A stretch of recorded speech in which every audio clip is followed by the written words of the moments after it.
I can see a rainbow. See a rainbow. Blah, blah, blah, blah, blah.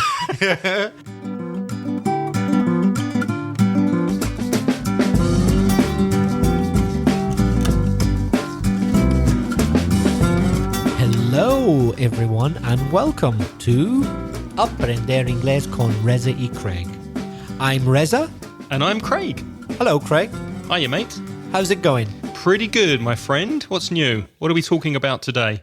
Today, in episode 99, we're going to be very British and talk about the weather. And a lovely day it is to do that. Isn't it? Nice day for it. It's beautiful. Nice day for it. Lovely and sunny. So, you've come to the right place, listeners, if you want to improve your English and take it to the next level. Let us help you grow your grammar, vocalize your vocabulary, and perfect your pronunciation.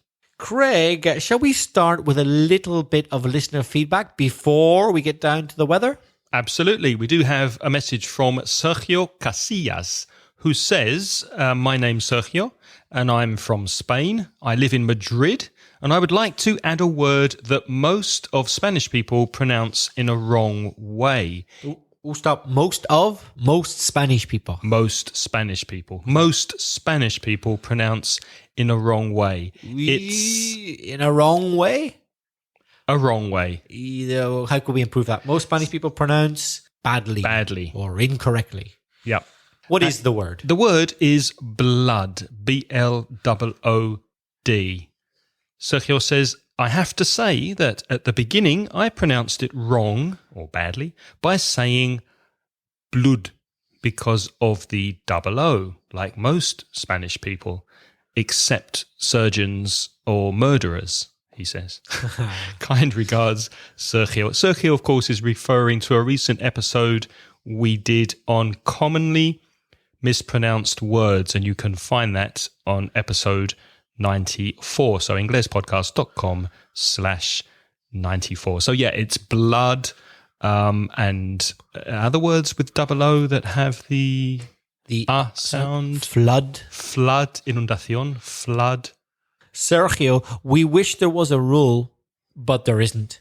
So it's blood and it's flood with double O, but then food with double O is a different sound.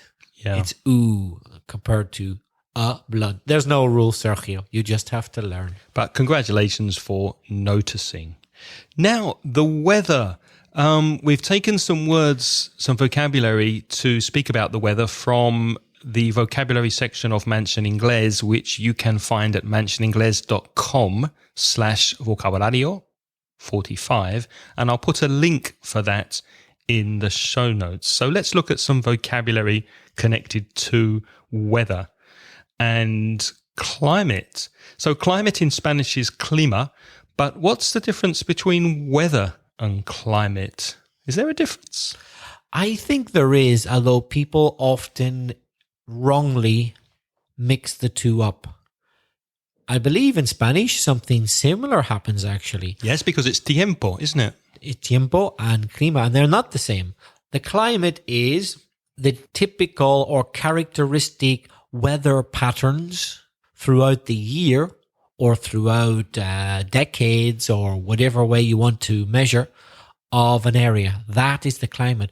Whereas the weather is just for a certain moment. For example, in Britain and Ireland, the weather is very changeable all year round. Mm-hmm.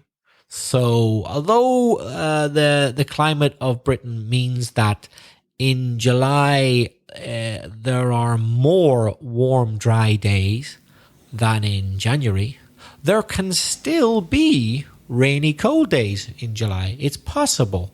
So the climate is to do with more general trends, whereas the weather is just for a given moment. Would you agree? Yeah. So you'd say, for example, Valencia has a warm climate because usually it's warm here. It's hot weather. Yeah, it has a warm climate and a Mediterranean climate. A Mediterranean climate. The seasons are typical of the Mediterranean, whereas the British Isles have a typical Atlantic climate. Their climate is The climate Wet. is dictated by the Atlantic Ocean and the movements of the Atlantic Ocean.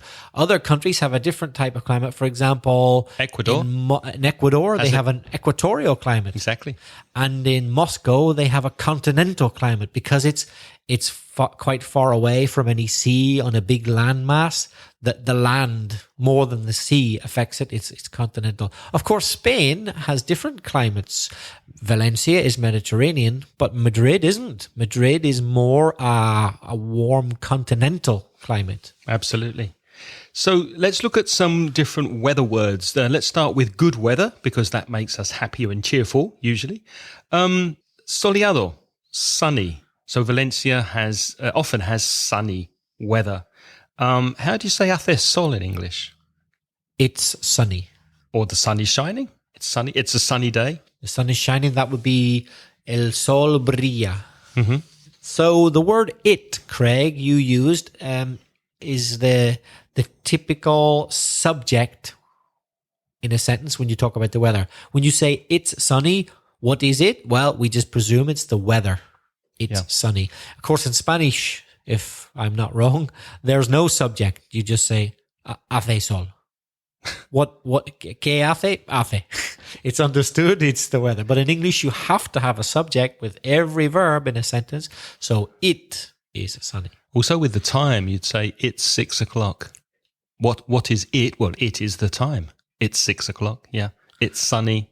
It's fine. Fine is bueno. It's fine. It's a fine day. So sunny, of course, then is an adjective, as are many words in English which end with the letter Y. So sunny comes from the word sun. Sun is a noun, el sol, and sunny is an adjective, soleado. This is a very common pattern for weather expressions, isn't it, Craig? You have the noun and you have the adjective by ending the noun with Y, yes? Yeah. Sun, sunny. Cloud, cloudy, nublado, cloudy. Wind, windy. What's windy? Viento, hace viento, it's windy. And if there's a very, very light wind, a very soft wind, you could call it a breeze, a summer breeze. And then you could use the adjective, it's breezy.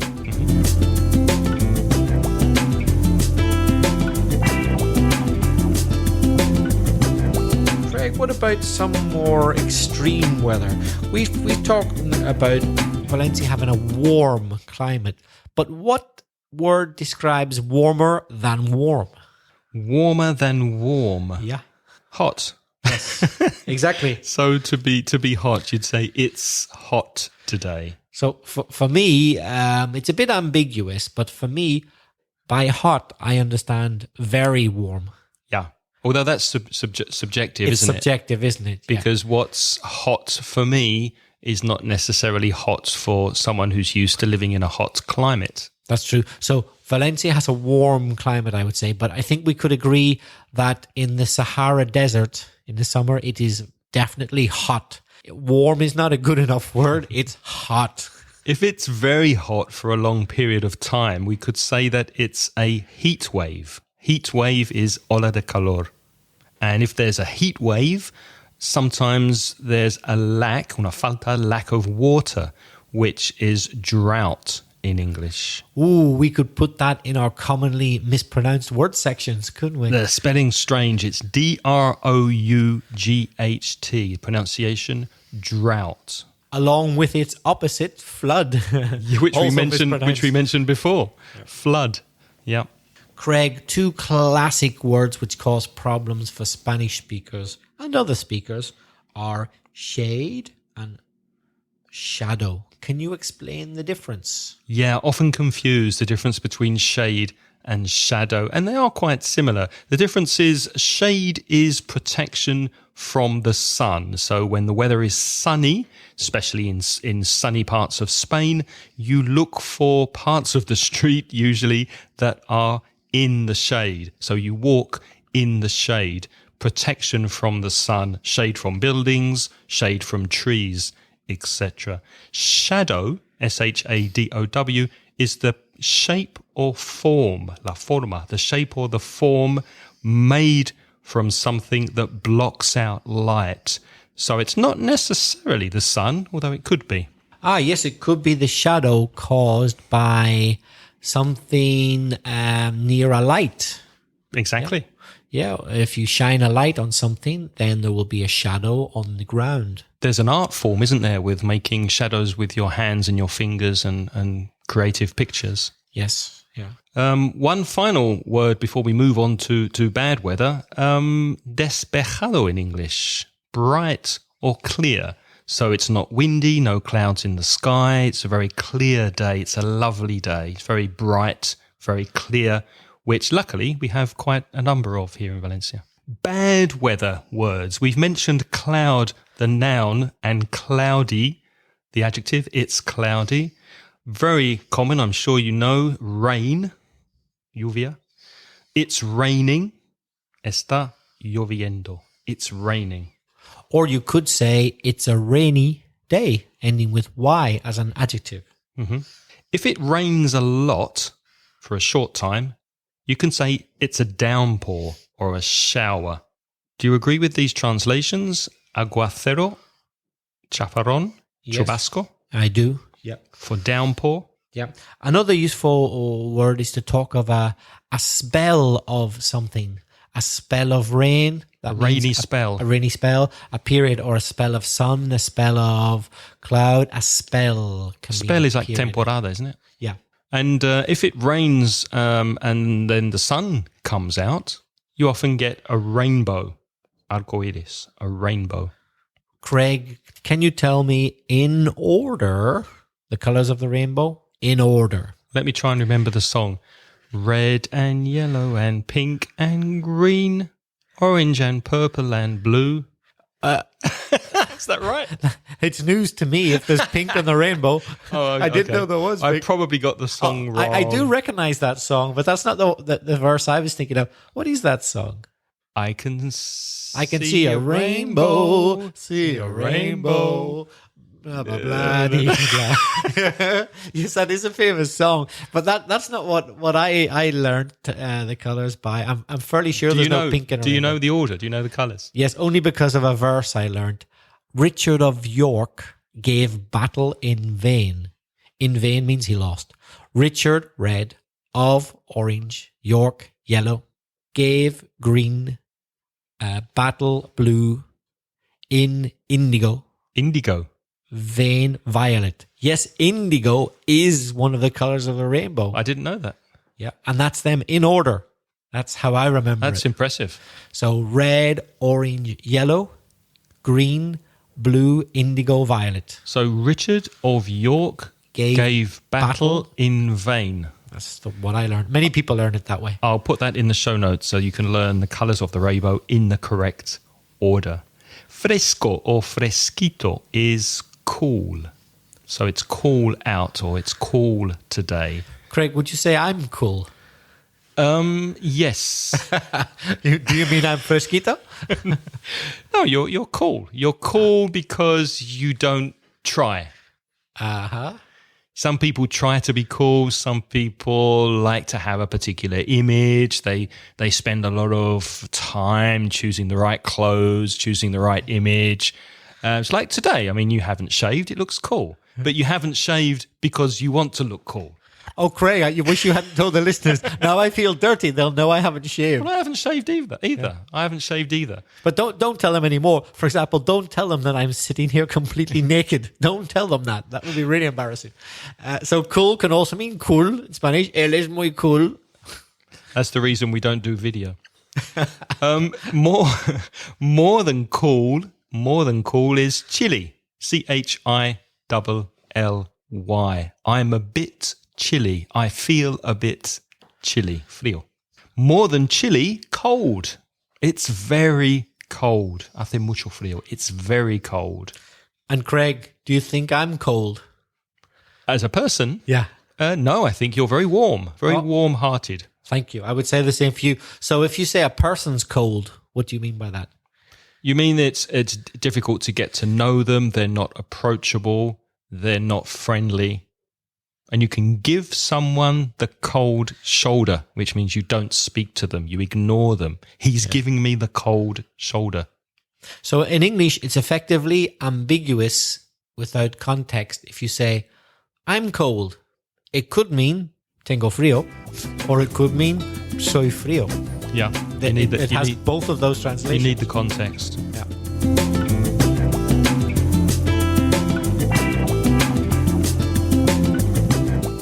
The weather could be dull, as it often is in the UK. D-U-L-L, dull, which is gris in Spanish. What about when you get kind of like a cloud, but at ground level?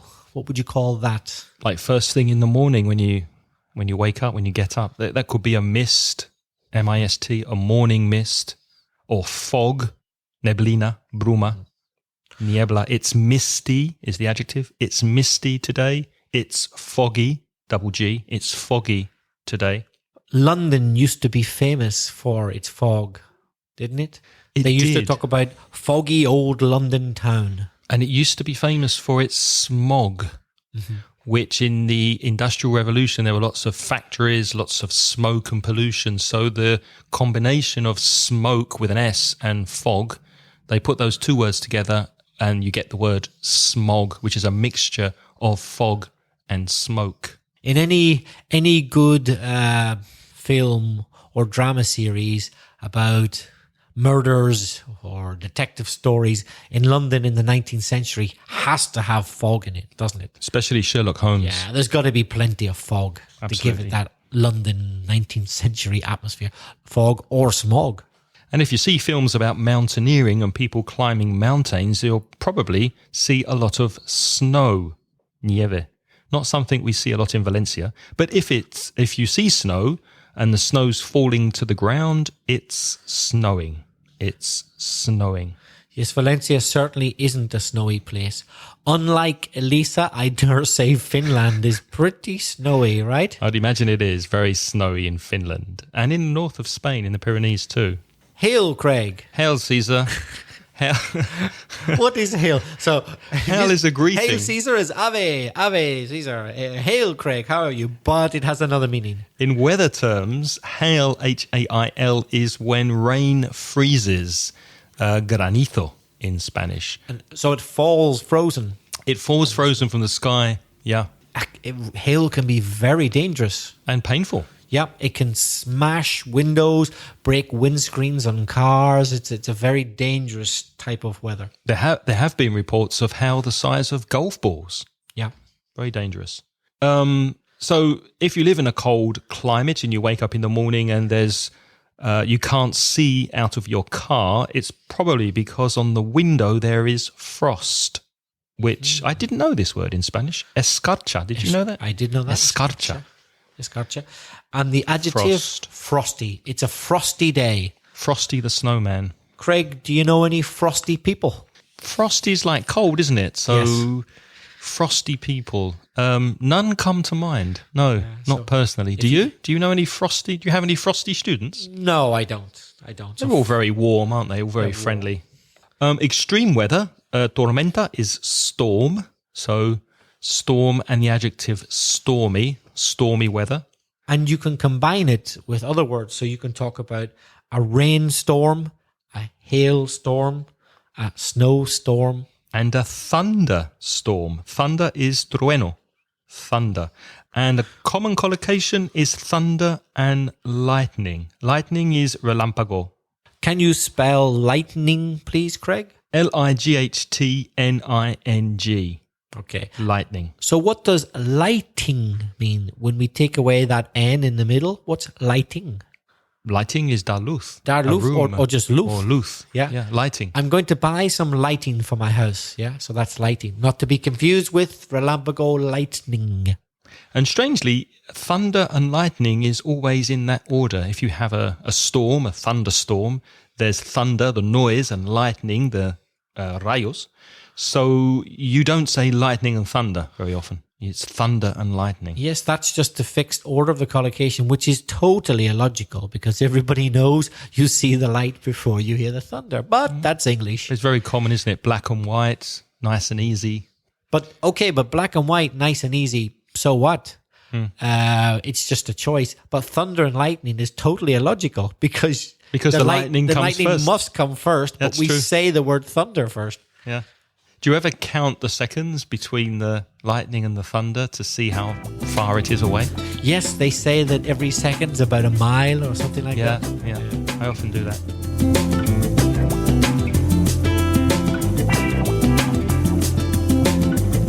So some climates are damp, D-A-M-P, húmedo. Like Britain or Ireland. Yeah, they have damp climates, which shouldn't be confused with humid. Yes. Humidity. Humidity is humedad. So a humid climate would be an equatorial climate, for example, some equatorial jungles or countries that have a lot of moisture in the air.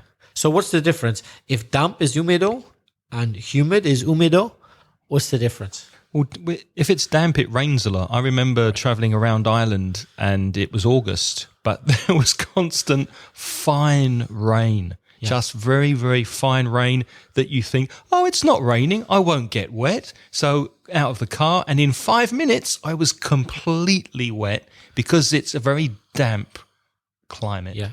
Also, I think we associate the word damp and dampness more with cold or cool humid places, whereas humidity is more connected with warm humid places. Would you say? Yeah, absolutely. And when you are in a damp climate, it goes inside your body sometimes, especially if you don't have the right clothes, so your bones feel damp.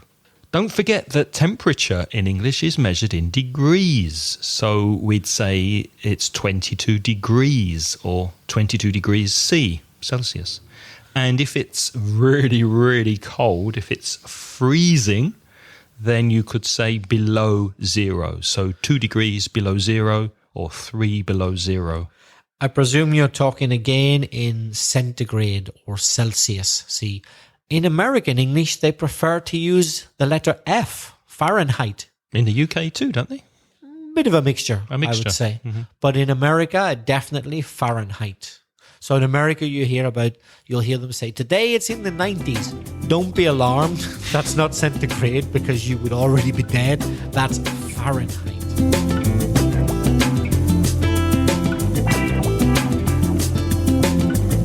Before we continue with the podcast, we'd like to talk about something we like. italki. What's italki, Reza? italki is a place online where you can find, hopefully, the perfect teacher for you. The perfect teacher. How does it work, Craig? Well, you go to italki and choose a native speaking teacher from the country that you prefer, from the US, from the UK, from Australia.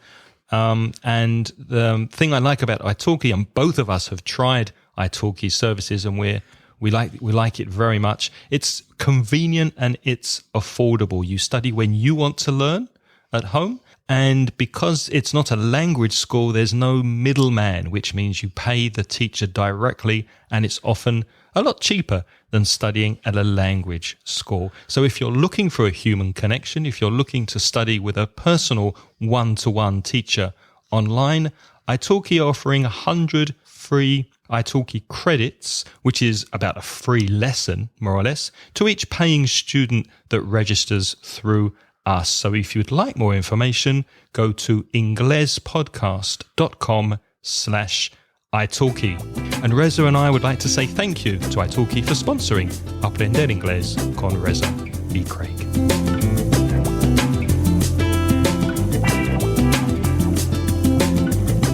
Craig, what about a few more adjectives to describe weather, to describe particularly extreme weather? For example, if I were to say to you that sometimes in Valencia in the summer, you can feel boiling. What does that mean? Boiling hot. That's very, very, very hot. I know in July and August when I go outside in Valencia, I'm boiling. You're boiling or you're baking, roasting. I'm roasting, yeah. Sweltering. All of those words describe a feeling of extreme heat. What about the other extreme? For example, I wouldn't be surprised if Elisa in Finland in the winter is often freezing. Freezing or freezing cold. Yeah. Very, very cold. She's freezing. To freeze is congelar, so freezing. The weather's freezing when it's in Finland. really, really chilly. Really chilly. Ice cold. What's the weather like today, Reza? Well, Craig, it's mostly clear, although I see a few clouds. It's mild. Mild means not extreme. It's about 17, 18 degrees at the moment. I imagine it's going to get a bit warmer. There's a gentle breeze. It's a very pleasant day. Would you agree? It's lovely for this time of year. We had bad weather a few days ago. It was wet. It was cloudy, dull, overcast. We haven't mentioned overcast, which is grey, and pretty much how the UK is most of the time. Yeah. When there's like a blanket of cloud, we talk about a blanket of cloud. If you can imagine, not just one cloud, but the whole sky is like a big blanket of cloud. You can't see the sun at all. Yes, in Britain and Ireland and probably in Finland too, there are days on end where you don't see the sun. There can be 2, 3, 4 days and you cannot see the sun because it's behind a blanket of cloud. It's so overcast. Very overcast, yeah. So we had that weather for a few days here, but now it's cleared and it's lovely. It's very common for English people, British people to speak about the weather, possibly because it's so changeable. It changes from 1 hour or 1 second to the next sometimes. You can wake up in the morning, it's really sunny and clear. And in the afternoon, it's pouring with rain. And also perhaps, I don't know if you agree, it's a neutral subject. And because British people can be quite reserved, it's a subject that's very neutral and it's quite an easy subject to start speaking about. So if you'd like to open a conversation and start speaking with an English speaker, talk about the weather with expressions such as nice day, isn't it? What a lovely day. One of the great things about talking about the weather is you can't possibly offend anyone because who could be offended by the weather? So if you're a bit nervous, if you're afraid you might put your foot in it, meter la pata. If you talk about the weather, you can't go wrong. For example, imagine you get into a lift, an elevator, as the Americans would say, and you feel you need to talk to someone who's maybe looking at you in a pleasant way. Start with the weather. Say, "Oh, it's a bit cold today, isn't it?" Or, "Oh, I'm glad that wind's gone," or something like that. Or, "Do you think the sun will come out this afternoon?" Something silly like that. Then you don't feel awkward. You don't feel uncomfortable because you've got something to talk about. And it's something that you automatically know about. If you have a window and you can see outside, you don't even need to leave your house and you know what the weather is. So there's something to talk about. And sometimes it's quite difficult, especially if it's a stranger that you've never spoken to before. Sometimes it's difficult to start a conversation, and you often think, "Oh, I won't say anything. I won't bother." But almost always, if you start a conversation about something like the weather, the person you're speaking to is very happy that you're speaking to them, and they're happy to speak to you. So try it. Try it. If you come into contact with an English speaker, just start with something about the weather and try to start a conversation. And I'm sure they'll be happy to speak with you, and you'll be practicing your English. Craig, do you follow weather forecasts?